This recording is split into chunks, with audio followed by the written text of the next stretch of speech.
Hello and welcome to the Comedy Club podcast here at the Comedy Club of Kansas City. I am your host, Dustin Kaufman. Follow us at the Comedy Club KC across the board, Instagram, Facebook, that brand new thing called TikTok, wherever you are. Follow us there. Follow the podcast on YouTube. If you're watching on YouTube, just hit that subscribe button. I want to thank you guys for watching. This week, I'm here with one of my favorite comedians in the world, Mr. Dave Hill. Oh, thank you. Thanks for having me. Man, thanks for being here. It's exciting.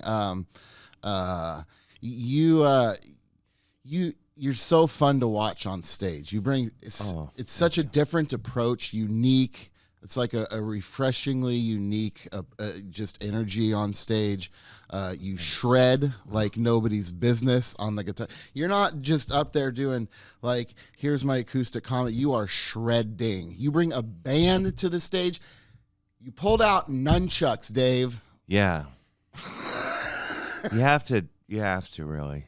You got to pull out the Sometimes, nunchucks. yeah, just take it to the next level. Give the finger to that level and then take it to the next level. After that. You started in music. Yeah. You were the Young Elvises, right? Sons of Elvis was Elvis, my right. first See, I told you. first band. Sons of I don't know why I told you I had a friend in a band, then Damn Young Livers, and I always, every time I say the two, I'm always saying one of them wrong. Well, yeah, I think they're anagrams for each other. No. Yeah, that was my first band that I formed with my buddies when we were just pretty young things. Now, you played Teenagers. bass. Was it bass in there? Yeah, well, I started as me and my buddy Tim Parnan, who I just hung up with, actually. We both played guitar, so we traded off guitar and bass. And then one day, I just decided I wanted to play bass, so I played bass. But I've always kept playing guitar, but now I mostly just play bass at home now. Was guitar your first instrument? No, piano. Okay, so Yeah. you how old were Forced. you? By parents? Yeah, my dad, I think he thought I wanted to play guitar first, like from, very young. And he thought it was maybe like I just wanted to make noise. So he made me take piano lessons to prove that I had an interest in music. So the deal was I had to take piano lessons for 3 years before I could get a guitar. Okay. So that's what I did. And you studied hard though when you were doing it, when you were playing. No. But you stuck with it. Got the guitar. I never really learned. I could read music, but almost like it was like reading hieroglyphics. Like I mostly would just listen and look at what the teacher did, and then I'd be like, okay, and then I'd play it and vaguely read the music. I could, but it would I can't sit, put sheet music down and I start playing it. I would have to sit and translate it like it was Latin. My 10-year-old plays the keyboard. Oh, yeah? And this was like a voluntary thing. Like, he went and stayed at a friend's house, and then the next day I go pick him up, and he goes, Daddy, watch this. And he goes and just starts playing the Michael Myers theme song on their keyboard. Like, nice. They taught it to him, right? Oh, cool. And he knew who Michael Myers was, so he's like, I can play Halloween. And I'm like, this is legitimately really good. Oh, that's awesome. So for I think the short Christmas after that, I got him one, and he would just put on YouTube songs, and he would just listen to it, and then just start playing the song. Even if it wasn't he was able to just listen and figure it out. I'm like, dude, you have a gift. We're gonna take lessons. Oh, that's cool. So I definitely encourage. Yeah, it's fun. I mean, I encourage anyone to play an instrument, I was just the guy at the car rental place. He saw my guitar, and he was probably in his 60s. Said he used to play. Said, hey, you can still play. You could still just do it. I do it as I'm only 23, but I do I have fun doing it. But I work at it because I'm like, I should keep learning new stuff, for neuroplasticity. That's that's why I'm always working on new hot licks to teach your brain to keep learning new things. I love the bass as well. Yeah, bass is super fun. It is. So that was my first instrument, really. Oh, nice. It was when I was 13. My dad took me to see Rush, who had Primus opening for them. Yeah, here at Kemper Arena. It was 93, as Wow. 13. So like, and then a year later, for my bar mitzvah, which was a year late, but I'm like, I took all my bar mitzvah money and got myself a bass guitar. Oh, that's so And cool. an amp that would piss off my stepdad all the time, no matter how low it was.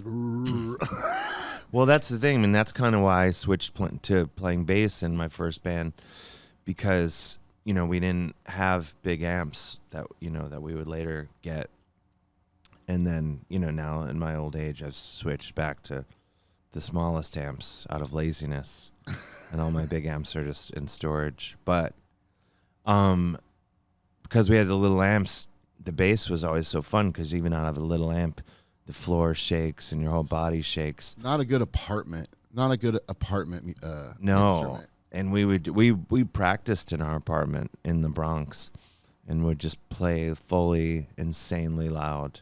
You know what I would do when I knew that they wouldn't let me. This is how dedicated I was to playing. I knew they wouldn't let me, like, he'd get mad if I turned it on late, even if I turned the bass all the way. He's just an older, grumpy guy, right? Yeah. And I would put the edge of the guitar against the wall of my bedroom Oh yeah. and create an echo vibration that would allow me to hear what I was playing better. Yeah. You can do that. You could put a guitar or bass up against this table, and it would cause it's cool. I love doing that. So yeah, the bass, and then when I started traveling for comedy, I kind of started playing an acoustic guitar, and I never really was able to catch that. I never really went to an electric guitar. It always felt weird to me. Like it was I don't know why. I love the electric bass. I love the acoustic guitar, but for some reason the electric guitar, something you have definitely mastered. And I don't know, master. always striving. Thank you. But yeah, that one was always weird to me. I don't know. It was a different feel. I was like, I don't. Yeah, I don't know. They can. It's even just like getting used to different guitars. I'll play a guitar and I'll be like, I don't like this, and then an hour later I'm like, this is the greatest guitar I've ever played. And it's an endless thing, of just wanting more guitars. It's like a disease. You collect? No, I mean, I have a ton of them, but and I'm lucky. I only say this. I always feel like a jerk saying this sort of thing, but I only say it to honor my inner 15-year-old, really, because that's who's excited about it. The grown-up Dave is not really, but people, they kind of come to me a lot now, which is cool. How many do you have? I don't know, like 35, 40, Are you something like that. serious? Yeah. Guitars? Yeah. Wow. Something like that. What's your oldest? The oldest one I have is a 1938 Gibson lap steel guitar. You bought that new, right? And I was just a soot-faced urchin. We were, during World War II, things were. No, I have that. That's the oldest, and then I don't really have. I need to like. I'm. When did you acquire that one? My girlfriend got it for me a long time ago. What an amazing gift! Yeah, Like a 1930 what? lap steel Gibson, like 38, I think. 38. Yeah. Like, how did you feel the first time you held? I mean, you're like, this thing is like 90 years old. This is a true classic antique. Like, do you remember the first time you played it? I was, just psyched. I mean, I'm not very good at it still, and I need to like. I always think like, eventually, like when I like stop traveling and stuff. What's I'll the just difference? sit. How does it play different? Well, you play it with like a big It's a metal slide. It's in your lap. Okay.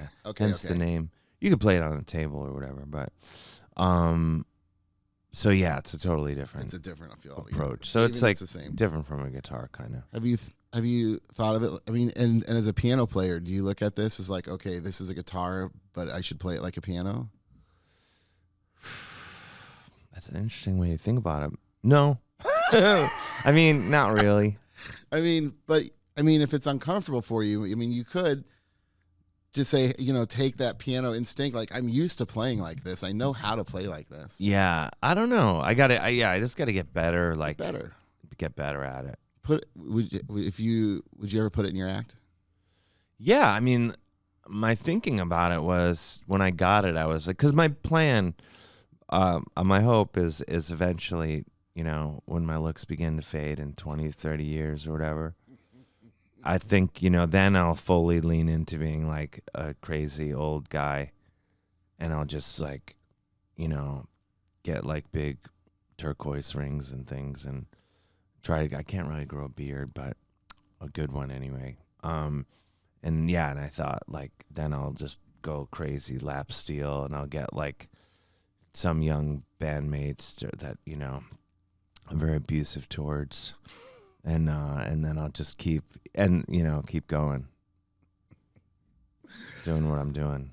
When did you convert from music into comedy, and what was kind of that like, like what was in your head where you're like, I just want to try something different? Or No, it was totally, kind of accidental. I never really aspired to go into comedy at all. I growing up, I always like music. I don't know why I thought of it this way. Like music, I was like, oh, you want to do that and you go do that. But comedy, like when I was watching, Letterman and, like Chris Elliott, Pee Wee Herman, Bobcat Goldthwait, all these guys, that I loved, Andy Kaufman, and, I just thought like, oh, these are just like me and my friends. They're just goofing around. And I thought like, how did David Letterman get that TV show? Like, oh, probably some friend from high school worked at NBC and was like, hey, do you want to do the 11:30 slot? I just thought like that's what comedy was. Is just like, I thought it was just like an organic thing of how, and I still think of it that way, is it's like, I think it is kind of the most like human and social kind of art form. But what happened was I was playing in a band and I reluctantly started singing, and I really liked talking in between songs, and I started liking that almost more than playing the music, and much to the like annoyance of my bandmates. And then I started writing like newspaper articles. I'm from Cleveland. My sister worked for the Plain Dealer, and I think you were freelancing those. Yeah, because she was like, I think my whole family was very worried. Like, what's this guy gonna do? She's like, maybe he could be a journalist, because she'd read some of my writing. So I started writing just like kind of like, just like things for like the arts section and stuff. And I really wouldn't care about the article. I would do the best I could, but I really only cared about like getting a couple good jokes into it out of, 500 words. I was like, oh, if I can get these 2 sentences in, that's all I cared about. So I think between those two things, I was like, oh, I like, making jokes and stuff. And then, a friend was working on a TV show and got me a job. I mean, it was just sheer nepotism. Was like, hey, we need some writing on this show. So you went from writing to writing on a TV? Yeah, but I was just kind of like submitting. I was living in Cleveland still, and I would just like email jokes and stuff like that. And then a couple years later, this is like 20 years ago, my buddy John Kimbrough was doing the music for a TV show in New York, and I was just in New York having lunch with him, and he was like, oh, you should write on this show. So he got me. It's Henson. He is. Sweetie boy. Sorry. I brought my new puppy today. We have to have a puppy reveal at some point. Maybe we'll bring him out later. Yeah, when we really need the rating spike. Yeah, so he was like, oh, this TV show called Crash Test, which is on Spike TV. They would let, you could come into a writer's meeting and just pitch jokes. And so he got me in on one of these meetings, and then they're like, oh, do you want to come back to the meeting? What was the show? What was your first? It was like a hidden camera comedy show. I think it didn't last I don't even know if they aired all of it. But I got into these meetings, and then, they were like, oh, do you want to come to the writers' meeting next week? And I never told them that I lived in Cleveland. And it was like a non-union thing. They paid you like $200 to just come and pitch. Yeah, but early on, even at $200, it's like early on in your career, like, hey, this is really cool. Yeah, I was psyched. And with that money, I would just buy like a ticket on Southwest. I would literally fly up Okay. the morning of the meeting, go. And you never told him you were. I didn't hide it from him. It Right. never came up. Right. So, and at the time I was like freelance writing in Cleveland. I had, kind of like cobbled together enough gigs, and Cleveland was so cheap, still is. And so that's what I was kind of doing. So I was able to drift around pretty easily and just like go hang out in New York for a few days. And so I started doing that. And then one day, they called and were like, hey, can you just work here full time?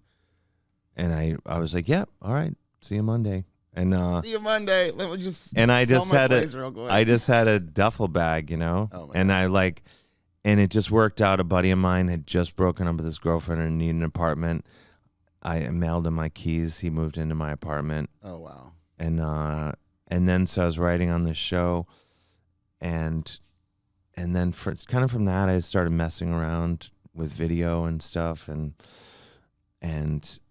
then I was writing on another show, and my buddy Tony Carnivale, who I shared an office with, we were writing on the show at VH1. He's like, oh, me and my buddy Sean Taylor do this show in the back of Parkside Lounge on Houston in New York, and they're like, do you want to do a spot?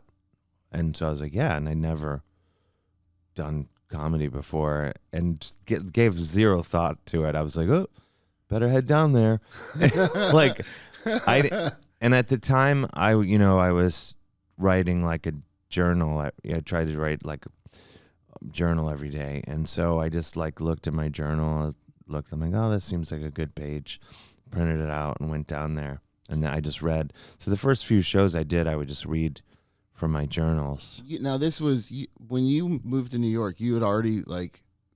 At what point of like was this after music? Was this before? Like yeah, it was kind of like my first band, Sons of Elvis, that we were talking about. We got a record deal after right after college, and had an album. We had like video on MTV late at night and song on the radio and things like that, and then it kind of fell apart in the way that those things do. Even though I was like, I thought we were going to be the next Led Zeppelin. What happened? And then it's like painting houses and the usual trajectory of and that's when I moved in with my sister, and that's when she was like, oh, you should maybe be a writer. And yeah, I just was that a hard there was a moment where you're like, man, this we saw all of this in our future, and now I'm here in this moment. Like, was that a hard moment, or was there? Yeah, I was really like heartbroken. I remember like, the one thing I'm really, and if any young people are watching, listening, like when you're 22 and you have a band, we were just like, from our first practice, we were like, we're fucking amazing. And we were horrible. But, we had that attitude where like, we're the best. Yeah. And we just worked and we got better and better until we were, we were good. And we were like, we would. There is a fine line of confidence and delusion. Well, especially as a young comedian. I think I think humility's good, but I don't know. I think there's a lot to be said. I don't have that confidence anymore. I'm trying to get it. Is that true? Very little. Shouldn't say that. No, I don't have like I used to when I was 22. I was just like, yeah, we're amazing. Yeah. I don't walk around like that now. Now my attitude is like, I'm just going to do the best. I'm showing up.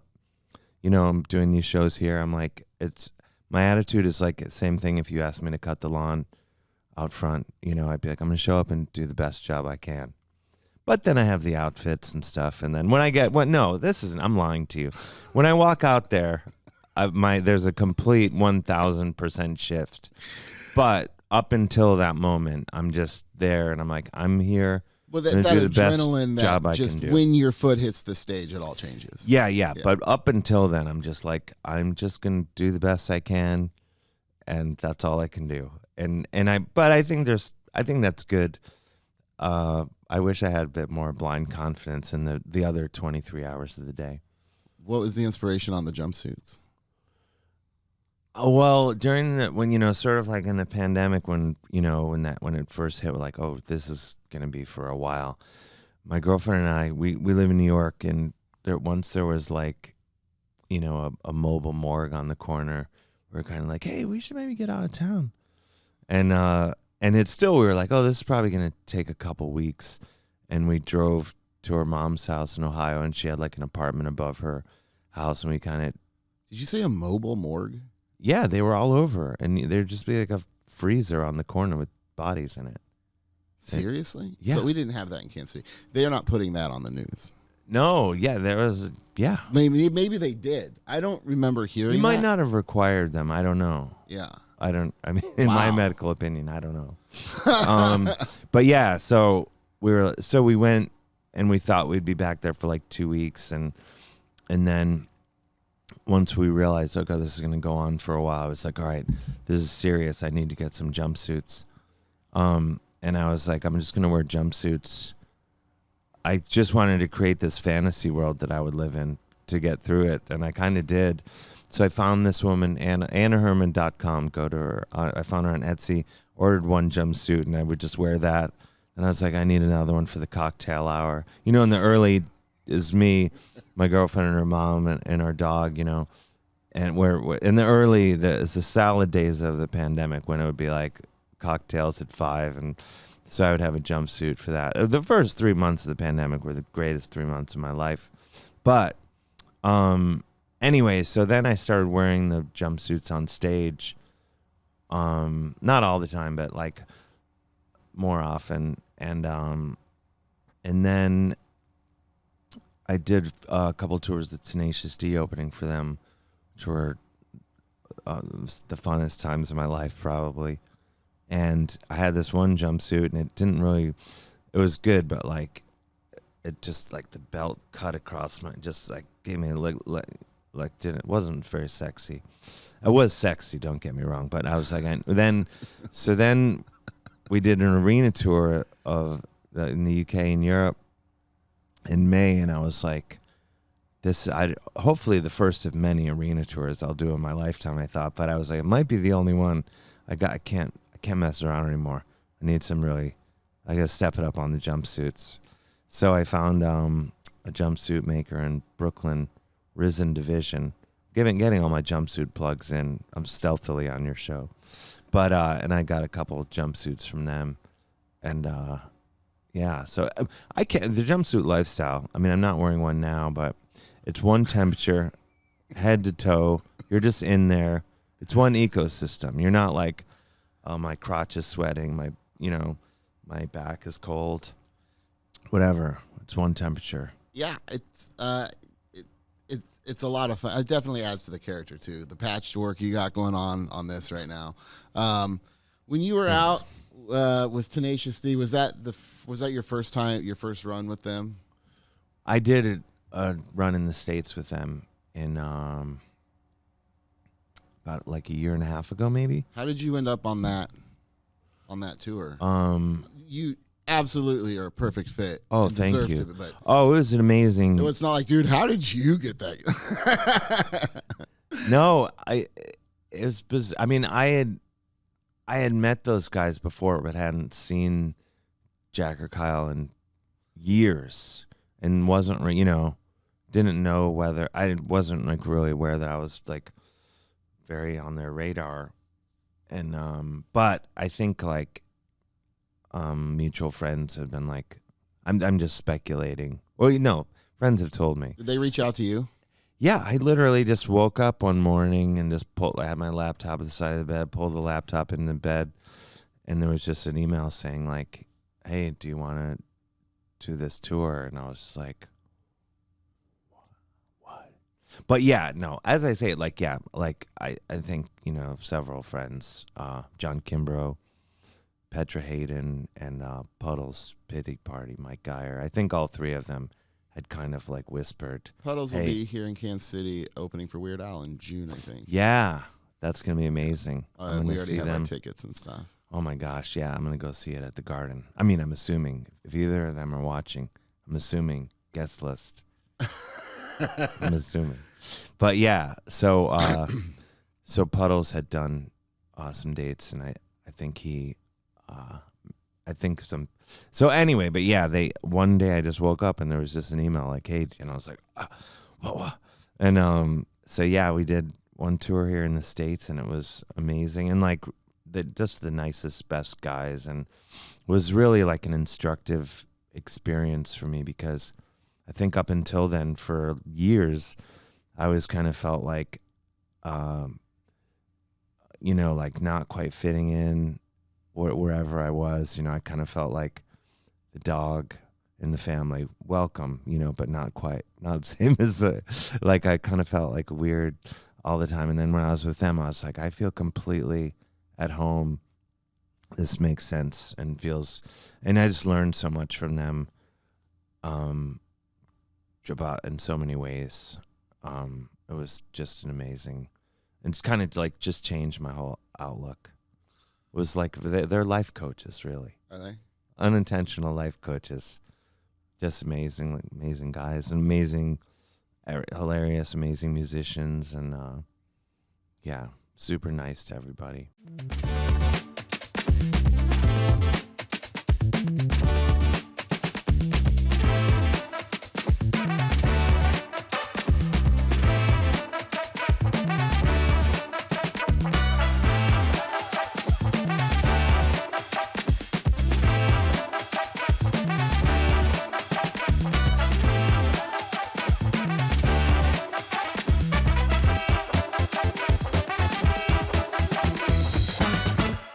Okay, here with Dave Hill talking about going on his first tour with Tenacious D right now. Has it happened yet, or was there a moment on either the first American tour or maybe when you were in Europe when you thought back to that day when you're talking to your sister about maybe you should be a writer in the music, and you're like, well, this is where I thought I would be then, and now I'm here now, kind of just on my own accord. Did you ever kind of have that? I kind of got to where I wanted to go, but maybe just on a different path. Yeah, I mean, I think I need to get better at that. Like, I can't tend to be like kind of grumpy all the time, in my inner. Just grumpy with yourself. Yeah, not grumpy. Yeah, not with other people too much, though. I'm sure sometimes, but yeah, just kind of like you always kind of want more, But yeah, I take moments and I try to get better and be like, oh my gosh, this is cool. Like just this past week, I think we were talking yesterday, like I did a show with Kids in the Hall where, heroes of mine and buddies with some of them. And then I did 2 shows with Bill Murray. Yeah, that's Blood Brothers. So that's been like the past week. And like, there's so much like running around like airports and suitcases and things like that you can forget what's actually going on, and then you have to stop and go like, oh wait, I'm living my childhood, my whatever dream, Yeah. my grown man dream. That's they're like bucket lists you didn't even know you had. Yeah. Like you're never gonna be like, hey, I want to work with today, or maybe I can do a show with Bill Murray one time. But then it happens, and you're like, dude, this is incredible. Yeah. Yeah, but and that was it's been a wild week.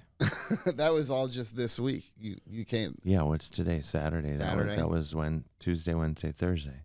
Yeah. That's awesome. Yeah. And you mentioned you're working on you have a off-Broadway. Is that something you want to talk about? Sure. I just did an off-Broadway run in New York at the Soho Playhouse of my show Caveman in a Spaceship, which has been kind of an ongoing, evolving show that started at the Edinburgh Fringe Festival like a year and a half ago at this point. And yeah, so we did a bunch of shows and it got extended, and then we're taking a little break, and it's going to come back in spring with some changes, and hopefully it'll be the next Evita or whatever. I don't know why I picked Evita. Maybe not Evita. But and that's it is music and comedy and It's just kind of more of a directed, like directional. Yeah, my buddy Tom Papa is great guy, by the way. I've had him. We were lucky to have him during COVID, actually. So, and then right back to theaters. But to be able to have him here was such an honor, man. Yeah, he's amazing. He's one of my best buddies, and great, chill, very relaxed, and yeah, awesome guy. And yeah, he was out there he was getting out and managing to do shows during all the craziness. I remember he was doing a show in Cleveland when we were in Ohio, because we literally just like locked our apartment in New York. We didn't like leave New York. We were just like, grab a couple t-shirts. We're going to go away for a few days, and it ended up being much longer. And so we were back in Cleveland, and he was doing a show, and I met him downtown Cleveland, and we sat outside I was so paranoid because, we were with my girlfriend's mother, and I was just like convinced I was going to catch COVID and give it to her and kill her. So we sat outside like 20 feet apart and had coffee and stuff. But yeah. How early on in the pandemic was that? Or was that? It was kind of in the thick of it, like the first, it was still cold outside. So yeah, I know. It was probably, early days of it. We were shut down in March and allowed to reopen in May. Like mid-May. So we, as a club, were actually closed for 2 months. We had been open for less than a year before we had to shut down. I'm wow. And so and then we reopen. We're reopening in a pandemic like a year later. You know what I mean? It was wild. And our tables they only had to be so far apart, but we knew it really wouldn't matter. We were selling like 20-something tickets a show anyways. But our tables at first were easy, like 12 feet apart. You know what I mean? Yeah. I mean, people would definitely praise us for like, hey, man, you guys are doing this right. And the further it went along, the closer the table, And, yeah. And even after, I'll say this, even after they lifted the restrictions and stuff like that, we still kept the social distance seating for like another few weeks to give like a month to give people time to ease back into it. Yeah. We didn't really, I guess we kind of had a choice, but I mentioned you being able to get Tom Papa because of COVID and stuff. Theaters weren't open and stuff. Yeah. Jim Brewer was another one that we had on our calendar because of that. I don't think he knew that COVID was happening. So we got like 6 shows because they were smaller capacity, and then they lift the restrictions like a month before he comes. Mm-hmm. And so we're like, well, let's capitalize on that. Keep social distance, keep the social distance seating until that, and then just kind of conveniently have we're no longer going to follow these on that week. And so we could, because it's Jim, where it's like, we're not, at this point, we don't have to, we have done for 2 years, we did every above and beyond but when they lifted the restrictions, we're like, well, let's make some money here. Sure. So we had Jim Brewer for 6 shows. We sold out all of them, and we're like, all right. But up until we did inch our way back to that as well. Mm-hmm. And we let people know when they bought the tickets. We're like, hey, or like, I think we emailed people like, this is going, and we gave them an option to out. We gave people an exit option if they didn't want to be in that environment. Yeah, yeah. Like, hey, Jim is going to be at full capacity. We will offer refunds at this point. Just not the day after. This is going to be a disease-laden environment. We're gonna all just get so you COVID. know. Just so you know what you're walking into.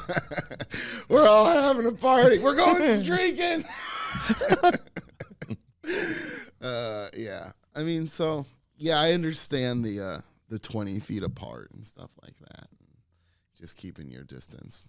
Like, I have a buddy who's been battling cancer, and there was points where I would go over to visit, but he would just come outside, and we would, just because no immunity, he'd still just kind of stand like 5 feet apart, 6 feet apart, and stuff like that. And I probably stink. I don't know. He's like, I don't want to. Not in my experience. I mean, you smell wonderful.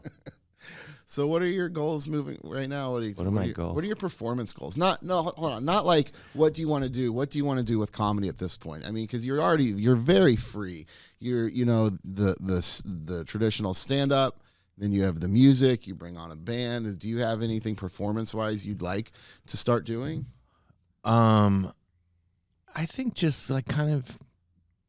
I mean, the thing with performing, sort of every aspect of it, like. Even though I've been doing it a while, I still kind of, there's a part of me that's just like, I'm kind of barely have some tiny handle on how to do this.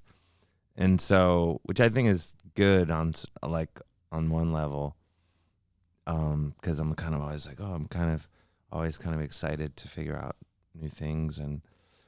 So I think, but in general, just kind of expand what I'm doing and hopefully get have more people see it and come out and stuff like that, and be able to eventually afford pyrotechnics and things like that. I think that's the goal, is like the full like Ronnie James Dio Holy Diver tour stage setting, which is probably in storage somewhere. I think actually no, I think they did auction a lot of his stuff, and you could buy the dragon head. But yeah, I think Pyro would be amazing. Yeah, fun.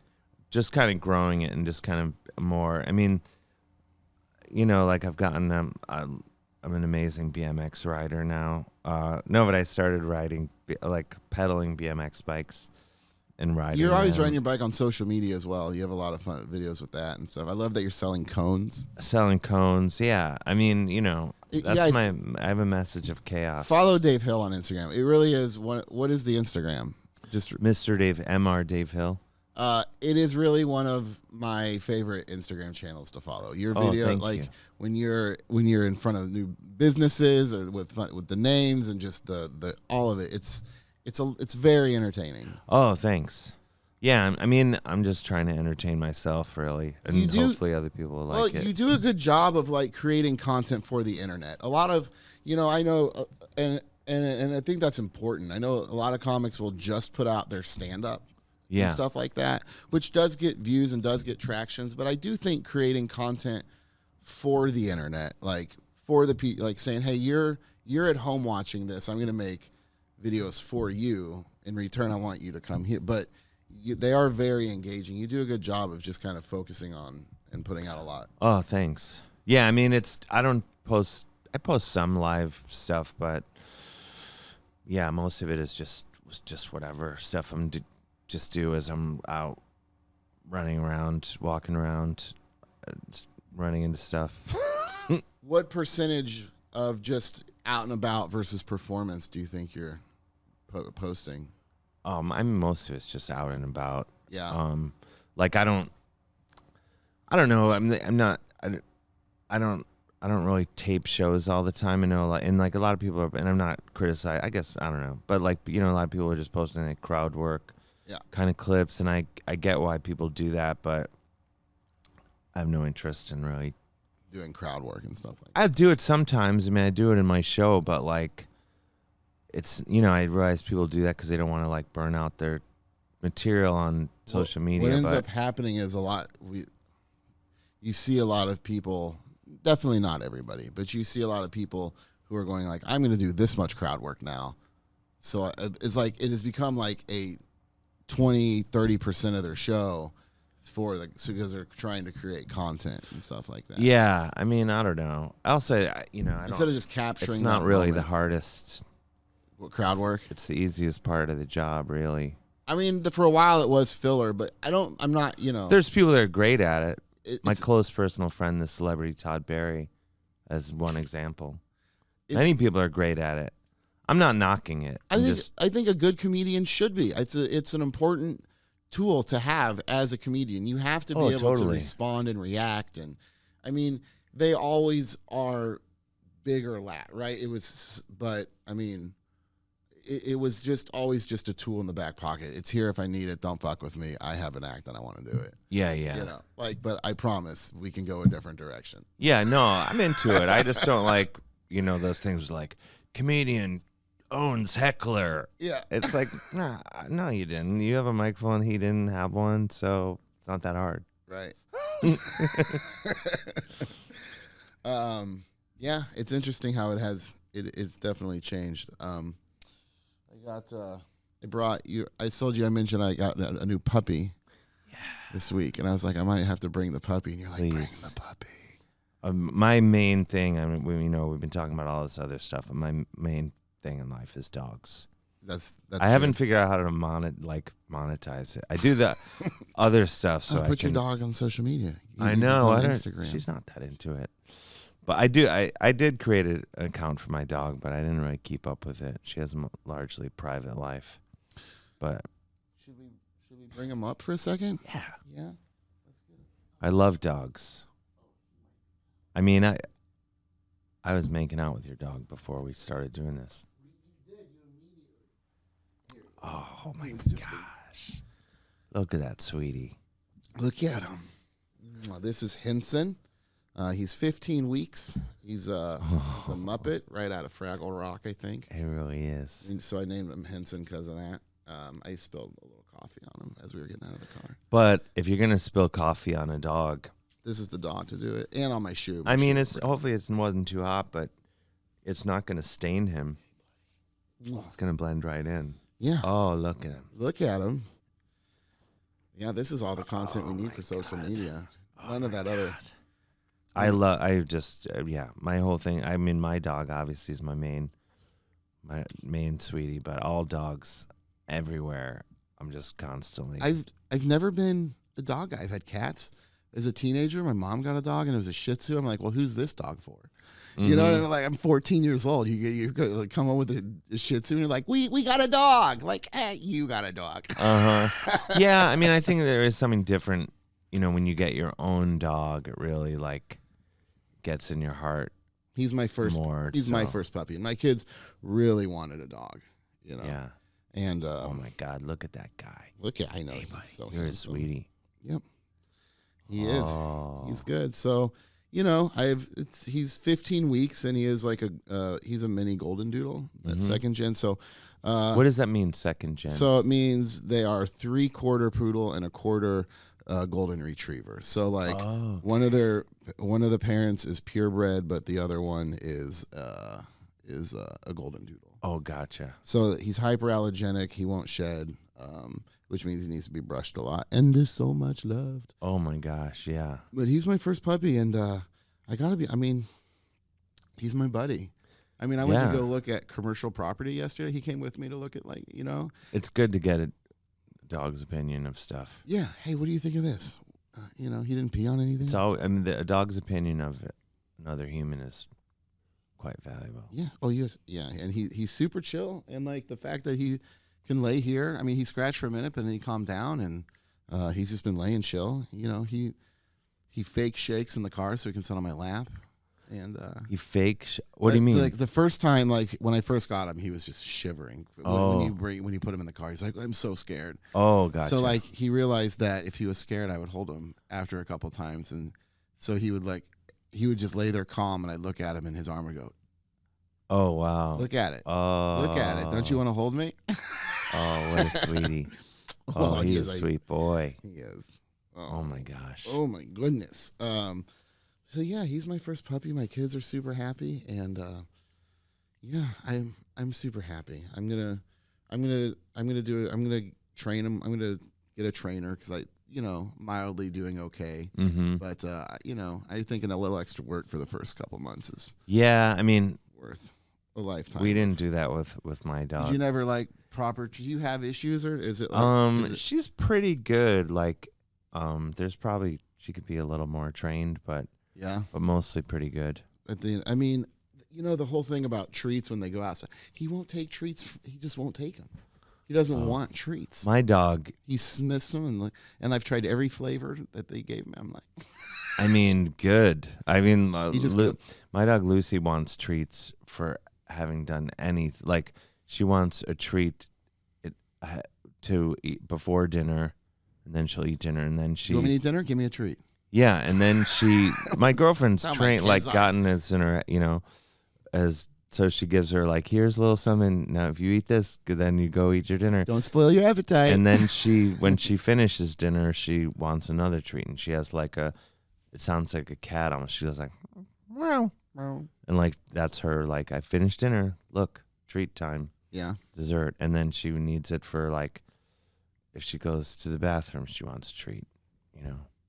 Man, if he knew what treats On the street, not if in he our knew what actual- treats were, he'd be going crazy right now. He just doesn't. And I've tried because he does good things. I mean, he's 15 weeks when I brought him home, which makes it a little easier than getting like an 8-week-old puppy or something. Yeah. So like he is really good about. We've only had one accident, and I think it was an overnight thing. I mean, it was just, that's amazing. yeah. There was so it was. Yeah. But you want to get down? You good? You seem pretty. No, get him over here. Get him over here. You want him? Oh, go to Mr. Dave. There he is. Oh boy! Oh boy! Oh boy! Sorry. There we go. Oh, he is a cutie, even from this angle. He smells really great. Oh.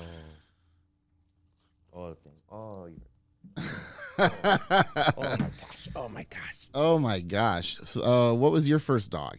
My first dog was a golden retriever. Oh, okay. So he's a quarter of that. Yeah. Yeah. And He must but smell it that was, dog. Like 5 kids, and like I was a nut, and the poor dog, it just didn't. It was a crazy situation. The dog eventually bit me in the face. Oh my God, a golden retriever. You can still see the. Well, so that's I didn't want to get into all this. This is a but dog scar. yeah, this scar here, if you can see it. Yeah. But you know that he was sleeping. There had been all sorts of trouble before this.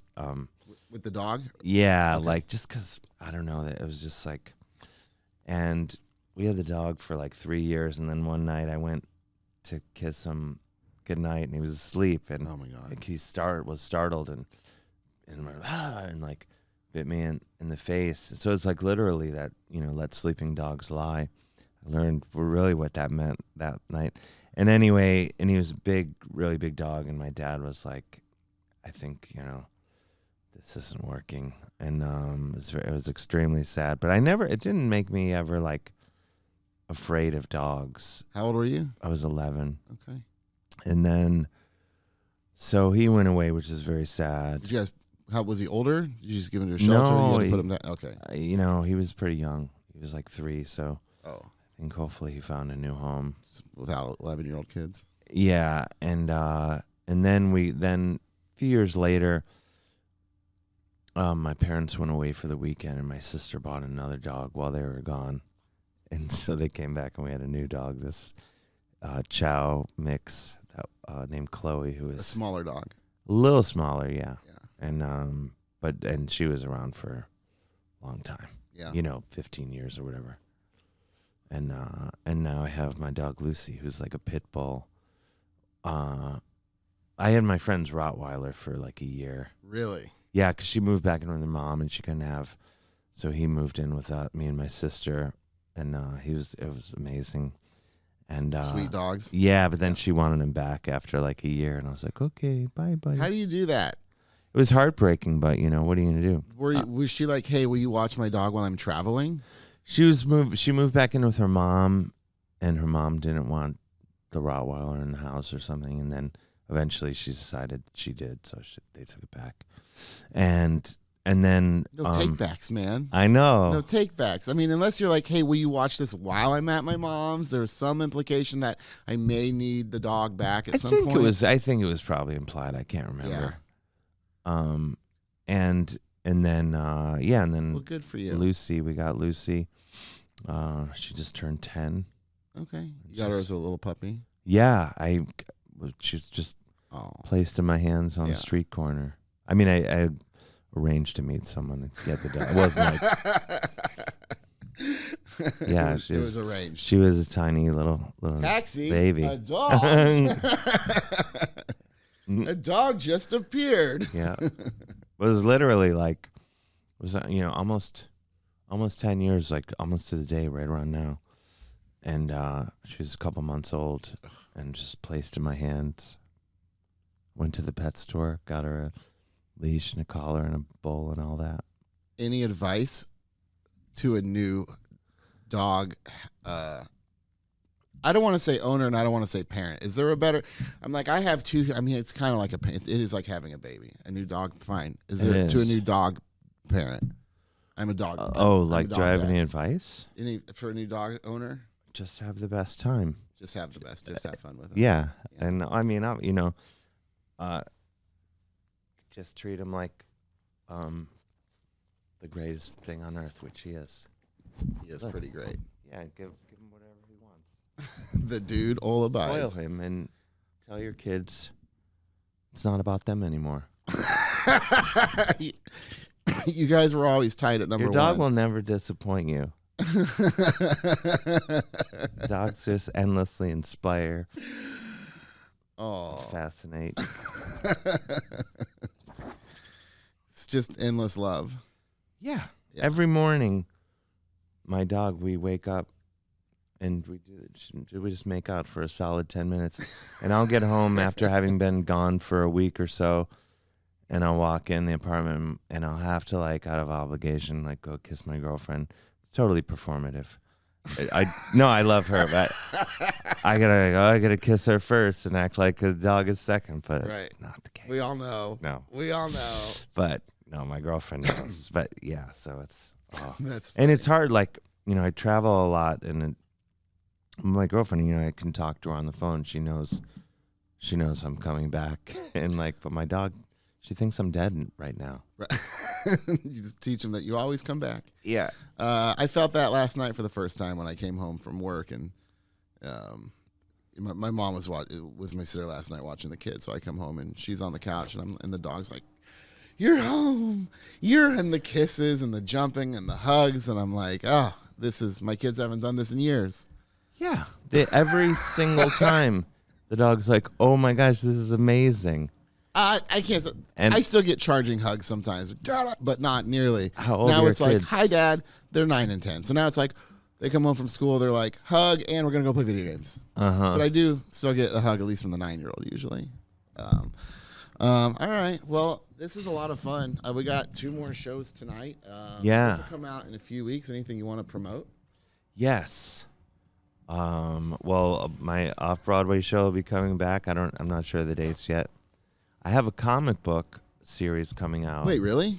Yeah, I've never done this before. You created the characters? Yeah, for Oni Press, and it's the first issue comes out. What's the book? It's called Dark Regards. It comes out in May. It's the first issue. Are you? You wrote it? I wrote it. Yeah. Oh, that's great. Yeah, and the artist, I should have his last name. His first name is Artyom. I could look it up. God, I should know. This is embarrassing.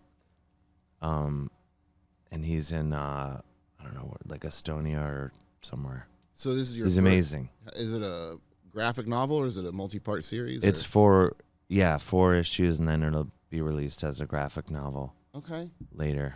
Oh, dude, that's great. And there's going to be one issue. I don't know if I can say all this. I'm not sure what I'm allowed to talk about.